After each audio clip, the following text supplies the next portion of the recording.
Tim and his dad are here on the Dude Maker, the StreamYard hotline, which lasted about 6 minutes here at the church house last year. So when I buy my 2 kegs, when Maggie orders her 2 kegs today, I expect 2 bags, so it'll last 10 minutes this year. Tim, how are you? Very good. How are you? I am well.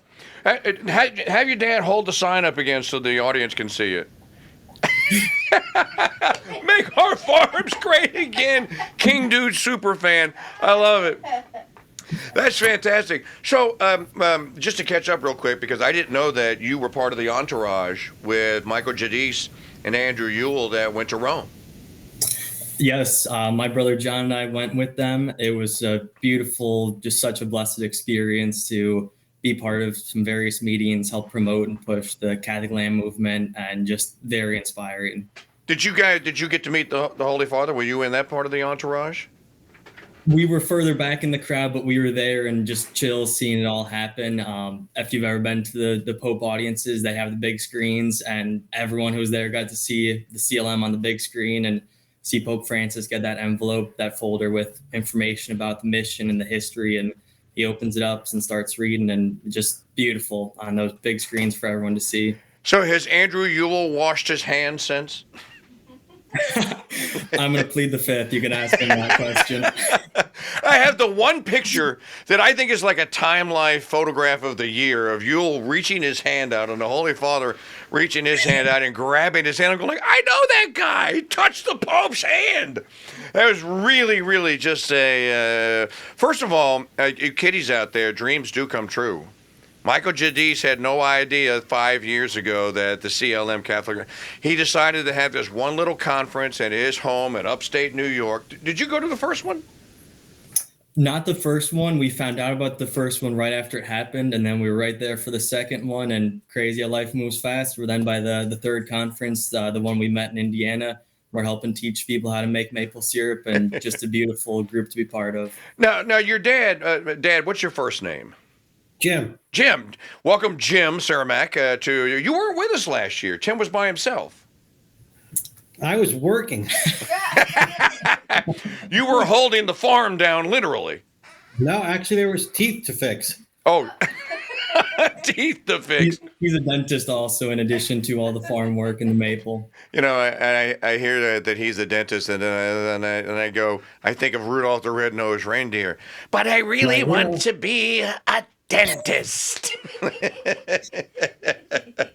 Well, Tim, your son did a great job last year, and you guys sold a lot of maple syrup because we had a great insight on how the stuff is made. And in the promo that I did for today, I said, Tim is second generation now, but the farm has been, if I remember, Tim, 1993. Jim, yes, is that right? That's when I bought this farm, but I've been making syrup since '73. So, but on a different place. So I didn't know that. Yeah. So now when I was 13. Okay, now when you were first making it, were you doing it like the really old-fashioned way? Like you had a little bamboo, yeah. you went out there with your auger, your hand-cranked auger, and drilled a hole? That's it. 10 taps. 10 taps. So now, how was your harvest been this year? Because you harvest in the spring, right, Tim?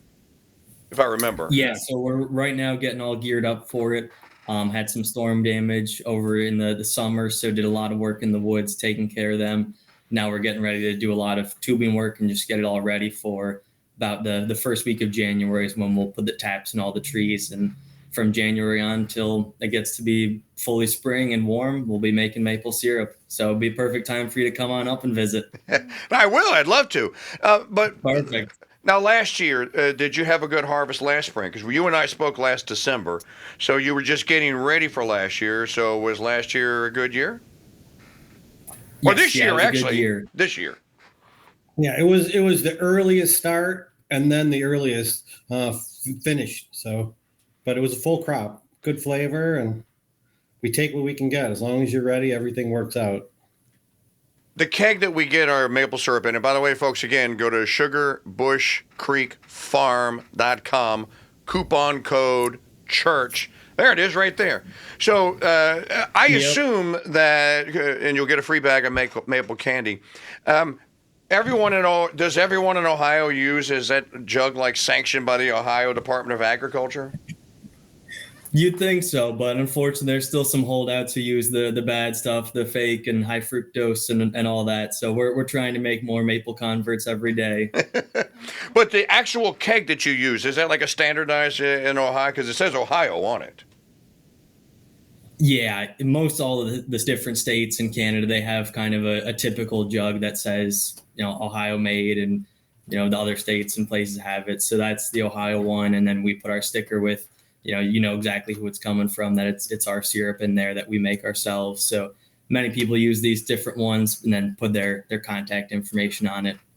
So, Jim, you started farming and doing mapling in the 1970s. I assume that's when you were, what, 2, 3? 13. 13. So our first crop was 1.5 of these for the whole year. Was that because of the limitation of the trees, or you didn't know what you were doing? Probably both. Okay, so how has mapling then changed from 1973 to 2023? Any difference whatsoever? Now we're all plastic tubing under high vacuum. We have things that will tell us the vacuum on the lines, how much sap is in the tank. So the technology has helped a ton. But it's still, to make good syrup, you have to boil it fast as possible, and everything's got to be clean. Clean and clean and clean again. So, and just to refresh our audience's memory, if you missed the show last year, you wouldn't know this. You start off with 10 gallons to get 1. Is that right? Even more than that. So it's when the sap comes out of the maple trees, it's only about 2 to 4% sugar, depending on the tree, the rest of it being water. So when you tap a tree, it's not just coming out like the stuff you get and put on your pancakes. It's very watery. It's pretty much clear. If you taste it, it's sweet, but it's not at all maple syrup. So we collect that sap. It's about 40 of those 40 gallons of that raw sap down to just 1 gallon. And we're doing that all through reverse osmosis and boiling to just concentrate it down. So maple syrup's perfectly pure. Nothing's being added to it. All we're doing is removing that water to make it more sweet, concentrated down. So I wonder when they say that, like a Crown Royal maple flavored. Somebody offered me, hey KingDude, you're a bourbon guy. Here's some maple flavor. But I'm like, get that out of my face. I love maple syrup. I want my maple here, my bourbon here. If I wanted to put maple in it, I'll make an old fashioned or something like that. Smart man. But I'm wondering, the people that claim that they have maple in their booze, I wonder if they're actually using maple, or they are using maple flavoring. Well, and even a dirty secret of it is, maple farmers, like a lot of other farmers and craftsmen, we're very proud of the product we make. We put a lot of care, love, time, dedication into it. So we want to give it directly to the customers. You want to shake their hand, give them a good product, see the smile, and we get a lot of repeat customers. So anytime we make syrup that, isn't good, but is like an off flavor, that's the syrup that can get bulked. And usually that's the dirty secret of what goes into those things that are maple flavored. So, the fake syrups that have a little bit of real syrup in it, the 2% or things like that. It's usually not great syrup in there, even if it's officially syrup. Syrup we wouldn't put our name on. So, but you would give it to someone else to put their name on it. You would sell it to someone else. Sometimes, yeah, because it's still officially good. It's perfectly safe. It's the right sugar amount, things like that, but it just has an off flavor. So it's not great if you just were to put it in its own package, but it can still be used for blended. Get blended into other things. Tim, can you close that window shade to your left a little bit? Is that possible? Fortunately, there's no shade. Let's see if this turning that help, or let's see. It helps a little bit. You're just white balancing out. Your camera is going like, no, it's not. There we go. I want to focus on the light. Run for the light, Jim. Run for the. So the camera is Carol Anning on you. I am with Jim and Tim Cermak, father-son team of Sugarbush Creek Farm.com. Go and buy your maple syrup today and today only. You got to get it today. Use the coupon code CHURCH to see if you guys can buy more this year than you bought last year. I want you to be cleaned out. I don't want you to have any maple syrup left for any of the locals. Candy you'll get with it. And you'll get a free maple candy with the order. Use the coupon code CHURCH at checkout here. Jim, when you started when you were 13, were you a second generation guy? I mean, did your dad inspire you? First generation known in our family ever made syrup before. So it was just your idea then? I read a book called The Biggest Bear about a kid who had a bear cub, but the bear cub liked to eat syrup and candy. So I just thought it would be cool. And the rest, as they say, is history. I don't know if you guys if you've seen it because you've been traveling to Rome. You may, and you just got back. You may not have seen this. Maker's Mark whiskey. Now, this is the company that was bought by the big Japanese company. I forget the name of it, back in 2011. But it was the Samuels family, kind of a family farm like yours. The Samuels family has been making Maker's Mark since 1950s or so. They announced this week that they are only going to buy grain from corn from certain people that are going to farm it in a regenerative process. That tells me that the thing that you and I have been talking about, our Catholic land movement, which is all about getting back to the land, of course, when you're going to do things that are regenerative, and I know that you do that on your farm there, it has now made its way in a big way into the commercial sphere. Now, I actually met Rob Samuels. He's a nice guy. It'd be just like meeting one of you two.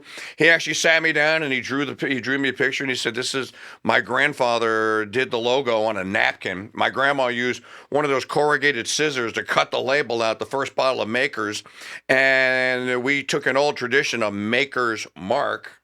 And that's why we called it Maker's Mark. So it was a small company, unless they bought their shares back.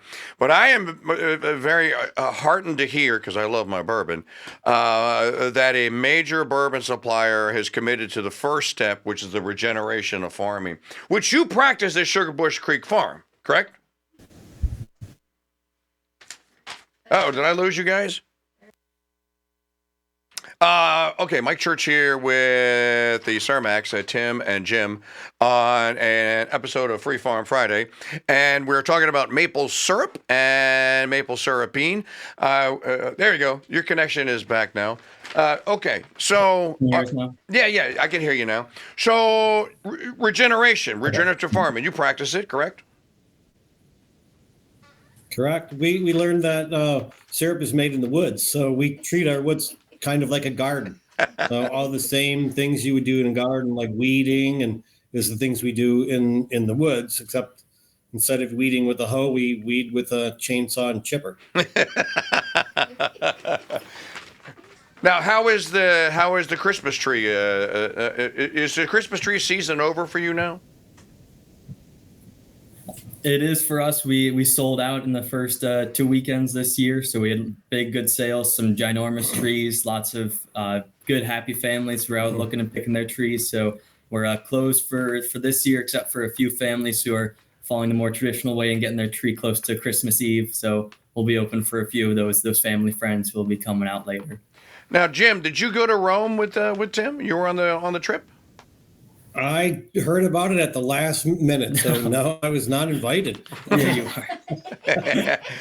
and I think they didn't want us to know because they were heading out right during Christmas tree time. So you left the family to do all the hard work of Christmas treeing. No, we stayed for the weekend of Christmas trees and left on that Sunday after we had done two hard days of getting all the Christmas trees and helping families, and then we headed over across the pond. See, that's his story, and he's sticking with it. Tim, tell our listeners and our viewers out there, especially people that are not on the fence about the Catholic land movement. You got in 3 years ago. How did you find it? How did you get in? And now that you've been doing it for a number of years, what would you tell to someone that is on the fence? Yeah, so funnily enough, my brother and I found out about it through Twitter, just stumbled across it, and it very much resonated with us, even just hearing small bits and pieces through those tweets. We went to that first conference for us, and just completely resonated with us, that we grew up on this family farm doing all kinds of different agricultural practices, whether it's the garden or maple syrup making, things that are just for our family to enjoy, things that are to share with other people in the community, and practicing our Catholic faith. So as soon as we got amongst that crowd where they're doing those same things, and not only are they doing it now, they're connecting with different books, literature, people from the past, from over 100 years ago, who are talking about those same exact concepts. It just all clicked together with us. And once we came back, we wanted to share that with other people, and have started a local chapter to try to build community amongst different parishes and families doing all of these different things. And the Catholic Land Movement's pretty simple. You can practice it just by yourself until you can find other people, or as a parish community or larger groups at the conferences. It involves rural resettlement, so trying to get back to the land, back to the ground underneath you, owning some of that property as a family. Education, so you can't just be on that property. You need to learn from someone like your dad, or go to another maple syrup maker, or whatever type of farming you're able to do, and learn from them. It involves that fellowship. It's not a run away from everything type of movement. It's very much about being amongst fellow Catholics, friends, community that you can lean on and support each other in the hard and good times. And the last one, which kind of combines it all, is the glorification of God. So it's all for that sanctification, glorification. So through our works, through our sacraments, our Catholic faith, through our toil with the land and all that hard work, we are just trying to bring it all back to Christ the King. When you became a part of this and you brought it to your parish, are there other families now in your parish that are in your chapter? Because Michael Jadis said there were 26 or 27 chapters across the world now. Yeah, we were very blessed that our area has a lot of good Catholics in varying degrees connected to the land, whether it's through groups like 4-H or Family Farm, ones that are doing a lot or a little, but also amongst many different parishes. So I think at our first meeting, we did a big cook-off to just share this, where a lot of people were like John and I, that had grown up doing a lot of these things, but never heard about these bigger names talking about it previously 100 years ago. So we had over 60 people from 7 different parishes at that first kickoff, and have been doing a lot of different events since then, and just continuing to try and grow and build that in many of those different ways, through simple things like planting garlic together, or touring other people's farms, learning what's working, what they like, how we can work together, and also just building that fellowship, that having a good Catholic population, but amongst different parishes, just helping foster that community. So Jim, I'm just wondering, have you experimented with planting some garlic next to a maple tree to see if you get garlic maple? To see if you get garlic maple? I don't know. That doesn't sound like a very good combo. Because there is this cross-pollination stuff that happens here. We did have somebody that cooked garlic hot dogs in their syrup, and the syrup after was not very good. Well, I imagine that this time of year also, whether or not this comes into direct play, the movie Elf, Buddy the Elf uses maple syrup on everything. He uses it on mac and cheese, on cereal, on everything, right? It is a food group. You see there? So would it be? Are we inverting the pyramid? So is the maple down at the bottom, or we're taking the pyramid and one of the things that I find most edifying about the Catholic Land Movement, and about talking with people like Tim and Jim, and Tim, you got to meet Rose and Curtis Weisenberger. They're Weisenbergers. You got to meet the people at the Edelweiss house. It's an amazing thing, and people don't think about it. There are Catholic farms all over the United States. They're not united yet, and that's kind of what the CLM, Catholic Land Movement, is trying to do here, through a system of subsidiarity and solidarity here. But it seems to me that with what we've seen and learned, and how this has progressed over the last 3 years, I am very encouraged, and I did a show on this the other day. I'm sure both of you saw the whole show and you memorized, you committed it to memory, right? Because he's a super fan. I did a show on this, and I predicted that with what with what Maker's Mark did, I predict that soon you're going to see a revolution. You already have in your maple in here, so that's already done. You're going to see a revolution in farm to table. You're going to see a revolution in, just like you had for craft beer, you're going to have a revolution for craft meat now. You're going to have craft meat, craft eggs, craft bourbon that you're going to be able to get within, draw a circle 500 miles from where you live. That circle will get smaller. The craft beer took off, and I think that with the direction that we're heading now, that especially with RFK Jr. being at HHS, with Thomas Massey being at USDA, the Prime Act is going to get passed. I think this is going to be a really bright future, and people are going to, the payoff for all of you listeners and viewers is delicious food that won't kill you. Yay. What a crazy concept. We do have a local brewery that's using our syrup in 3 of their beers. So we made that connection. Okay, so I'll be there in March then. Perfect. But no, We'll get a whole keg for you. Comment on what I just talked about on the farm to table thing, but how you can see now the actual pieces starting to come together. People want to know where their food comes from. One amazing thing that we do every year is the maple tours. So a lot of different maple farms in the area will do an open house, things like that. But for us, it's a whole guided tour. You get a wagon ride back. It's the first and second weekends in March. And myself, one of my brothers, some volunteers will give you about an hour-long tour, walking through the woods, down to where the sap's collected, through the whole boiling process. There's nothing hidden. You can see the whole process. We're very transparent about it. And we tell you all the details. We've helped many other local and far-and-wide syrup makers, just sharing what works, what are the little tips, tricks, everything along the way. And growing up, I gave these tours since I was a real little guy. And I still have families who come back year after year, and I'm always blown away because, the process doesn't change that much, but there are very few ways for families, some of these families, to really connect with their food supply. So this is one where they love to show, whether it's the grandparents, the young kids, everyone in between, they love to come out some year after year for the past 15 years to just see us, get their maple, see the process, and enjoy the woods. And then this year we set up a little demo area on how people could do it with just a few trees in their backyard, kind of how I started. And there was a lot of interest in that because you don't have to get as big as us to have fun.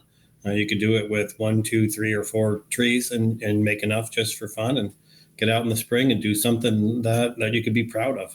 Yeah, we had a question in the YouTube chat. Someone wanted to know, is this something I could do as a hobby, or do I have to do it full time? Well, you just answered that.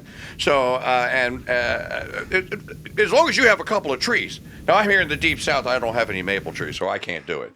But we get plenty of sap out of pine trees, but it's nasty. So you can make turpentine. That's what you can make out of a pine tree. You can turn it into turpentine. And we have Jim and Tim Cermak, Sugar Bush Creek Farm. I want you to go to the website and buy all the maple syrup that you can today. Well, you get a free bag of maple candy today and today only. Use the coupon code CHURCH at checkout. That is sugarbushcreekfarm.com. Sugarbushcreekfarm.com. Okay, in a little bit of time that we have left here, so we talked a little bit about regeneration. Let's talk about family now, and something that Michael Giudice said to me the other day after the interview with the Holy Father. When I said, I'm all about now promoting subsidiarity, solidarity, and about teaching young men and encouraging them to own the means of production. Don't work for the man if you can avoid it. Find a way, something you love to do, to own the means of production as best as you can. So you own your maple farm there. Now, Jim, when Tim and his brother came of age, was your first inclination like, finally, you're 18, get out? Why wait till they're 18? No, I think they all want to come back. It's not for everybody, but it's something that you could do on your own, like you said, own the means of production and be proud of it and share it with other people. Not everybody has this. And this is not a secret. We're not giving you this is a trade secret. 50 ways that Catholics can take over the real estate industry. Michael Giudice said the greatest means of production or the greatest ownership society you could have is owning the land. because you can make almost anything if you own the land. And we've talked about this here on the Mike Church Show for many, many years about owning the land. You have to own the land. Private property ownership is in the 10 Commandments. Thou shalt not steal. It's a commandment. God went, I'm going to give you land. Now you can't steal it from him. And I think these are simple things that people, if they get back to them, will have a lot more Sugar Bush Creek Farm people out there. That'd be great. Okay, now, what if someone wants to come and learn mapling, Tim, and they want to just go to your website and just send you guys a query email? Correct. Yeah, if they send an email, we can reach back out to them. I believe our phone number's on the website too. So any way you want to email, reach out to us. If you're in the area, give us a call and stop by. We're always happy to chat and talk maple. We enjoy sharing with people. I learned a lot of these things the hard way.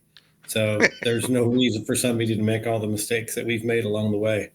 Like, okay, give our audience an example of a tragedy, of a mistake that you want to avoid. People forget to turn valves and sap goes on the ground. Forget to turn pumps on, sap goes out of the tank. There's so many things that could go wrong. It's amazing that it goes as well as it does. So I noticed while he was saying that he wasn't looking at you. So that I'll admit it. I'm first to be guilty of. There's a lot that can go wrong. Lots of valves and things, and it's always changing and very complex. So we always make mistakes. You have to be a jack of all trades. Yeah. Plumber, carpenter, electrician, forester, tractor repairman. And most of our maple equipment is made in Quebec, so it's a long ways if something goes wrong. So you have to know how to fix things yourself.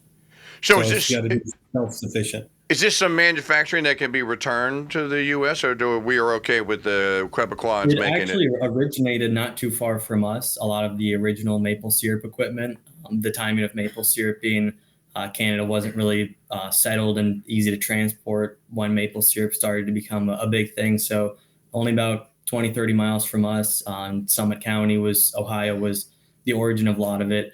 But now so much different development and loss of forests and things like that here in the States makes it a little more challenging. So that's why most of it's in Canada. But I think there's some different manufacturing of maple equipment down here in the States.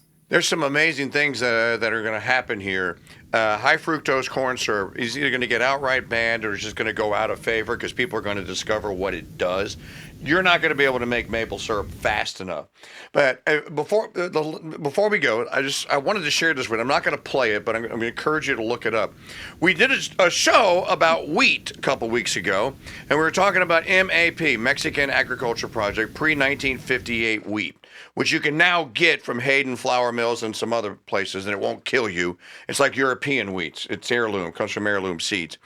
And one of our co-hosts, Dan Mundy, said, Mitter Char, there is a television commercial for Aunt Jemima from the 1950s. And he goes, in the commercial for the pancake mix, they promoted 4 grains. And he actually found the commercial, and I went and watched it. It was Aunt Jemima pancakes, and it was the Sonora. I forget. There was Sonora. There was rye. There was oat. And there was another grain in there, and it was 100% natural and small family farms. That's what went into the Aunt Jemima pancake. And then they had an ad for Aunt Jemima maple syrup. It used to be originally real syrup. Mm-hmm. Same thing with log cabin. 100% maple. I remember when I was a kid, 100% maple television ads in the 1970s for maple syrup. Okay, we are officially now on the 2-minute clock countdown. So he is Jim, he is Tim Cermak, and they are at sugarbushcreekfarm.com. Coupon code is church today. Buy your maple syrup, get it from people. We love selling, having guests on that can vend things because people, Jim, you're right. People now more than ever do want to know who grew their food. Mm-hmm. we're proud of it, and we love sharing it with people. Well, you're going to get a chance, so go to the computer. Tim has our new products that the boys came up with. We heard your rubs beforehand, so don't want to step on your toes. Maybe we'll have to do a combination, but we have some different grilling rubs, pumpkin spice, sweet ones. Smoked salt. I have some of your smoked salt, actually. Okay, Mighty Maple Barbecue. All right, we're gonna have to. When I come, we're gonna have to have a throwdown. I'll be Yes. I'll be Bobby Flay. You can be the challenger. Well, actually, it's your house, so you be Bobby Flay. I'll be the challenger. All right, the Cermax. Another addicting fun one is our maple butter. It's pure maple syrup that we heat more and stirs. It's cool and things like that. So it spreads just like butter, great on toast. It's very addicting. Would not last long in your household, I would presume, like many of ours. No, we got a keg of it. There was none left after about a month. It was gone. Yeah. So I can't tell you. Long. SugarbushCreekFarm.com. SugarbushCreekFarm.com. And your listeners gave us the biggest sales last year of any time in our website's history. Phenomenal listeners, which I can imagine because it's a phenomenal host. We love the KingDude, and you guys are great. Thank you. Appreciate all your work. Well, I hope when they first came back from the one conference, they're like, "We listened to some guy named Mike Church." I'm like, "The KingDude? I can't believe it." Yes, it was true. It's funny because I met this guy totally by accident at Edelweiss. He was cleaning up on Sunday, and I was looking for something. I went over there, and he introduced himself, and I'm like, "Oh, what was your presentation about?" And he goes, maple syrup. And I went, "Really?" And then you had those poster boards, the stuff on the easel, and you were putting that up. I said, hold on, hang on a second, let me check that out. So I saw the presentation, and you and I hit it off, and I said, "I'm going to invite you to come on the radio show." And the rest, as they say, is history here. It's a small world. It is a small world, and I think it's getting smaller, and I think it's a good thing. We actually now have a president, or an incoming president, that promotes small farms like you. He loves you guys. That's make our farmers great again. I love that. I tell you what, I will swap you a Make American Talk Radio great again. Where's my hat? I don't have one, Maggie. Throw a hat in with your maple syrup jugs. Okay, all right. And I'm going to send you one of mine. But we actually have a president now who is friendly. He loves entrepreneurs. He loves the family business. He really is an admirer of it. And I think that there's the next 4 years are going to unleash some entrepreneurial activity. And many people, I believe, because of what's going to happen with the laws that are going to change, are going to give this farming thing a chance. But it's not going to be like the yuppies did it, Jim, back in the 80s and 90s to try to make money. It's going to be to feed your family and to find and to learn how to grow your own food. If you make something out of it, well, that's just profit to buy seeds for next year, right? I mean, and I think we do. So you nodded your head. You know what I'm talking about. Although we're going to get all the hippies, the yuppies. We're going to move to the farm and do that. And it was a disaster. As a matter of fact, it may have actually aided and abetted. Maybe they did this on purpose. The big ag processed food industry, like, screw it. You don't want to own a farm, man. Just buy whatever they put in the box. It's a lot easier, but not so healthy. No, it's not healthy at all. All right. Well, we're out of time. Thank you, Tim. Jim, nice to meet you. And I will come up and we will do a throwdown, and we will because in 2025 the Mike Church Show is going to have the freedom to do a lot of things like that, and I look forward to coming and doing a show where I can actually show people and we can video the actual process of the mapling, and then we can also great. Yeah, and then we can also video me kicking his ass in a barbecue contest. So. It'll be an honor. I'm messing with you. Hey, it's great. Thank you guys for being with us. It's nice to know that the family farm is still there every year. That I don't call Tim and he goes, "Yeah, Dad sold the place. Mom didn't want it." And no, dude, don't do that. Hey, when you come here, you got to convince Mom to let them get a cow. They've been working on that for years. Oh, well, the thing with the cow is you can't leave. Yeah, I think we might need to go with a beef cow, not dairy cow. Okay, beef cow you can leave. A little Yeah. while, but dairy cow, there's no leaving. Yeah. Lead the dairy cow into the dairy people down the street. And if they don't want to do it, don't worry. The Amish will do it for you. All right, folks, that's going to conclude. I want to thank Jim and Tim, as always, for being our special guest. And Thank I you, hope, KingDude. Thanks. I look forward to the report tomorrow from hearing that you busted your sales record from last year. Here's hoping. Here's Thanks. hoping. SugarbushCreekFarm.com, coupon code CHURCH at checkout. All right, gentlemen, been a pleasure. Get your free bag of candy using the coupon code. Don't forget the butter. And go ahead and give his rubs a try. Let me know. You can compare them to mine. All right, guys. Thank you very much. Merry Christmas. Merry Christmas to you. Blessed Advent. Folks, that was Jim and Tim Cermak, and glad to have them with us here again, our second annual visit with SugarbushCreekFarm.com. If you're interested in the Catholic land movement, here's what you do. Go to CatholicLandMovement.info. Not .com, .info. Send Michael or Andrew an email, and they will love to hear from you. As always, I am KingDude at ProtonMail.com. Thanks for being with us on another episode of Free Farm Friday, and a great one it was. All these previous episodes available at CrusadeChannel.com.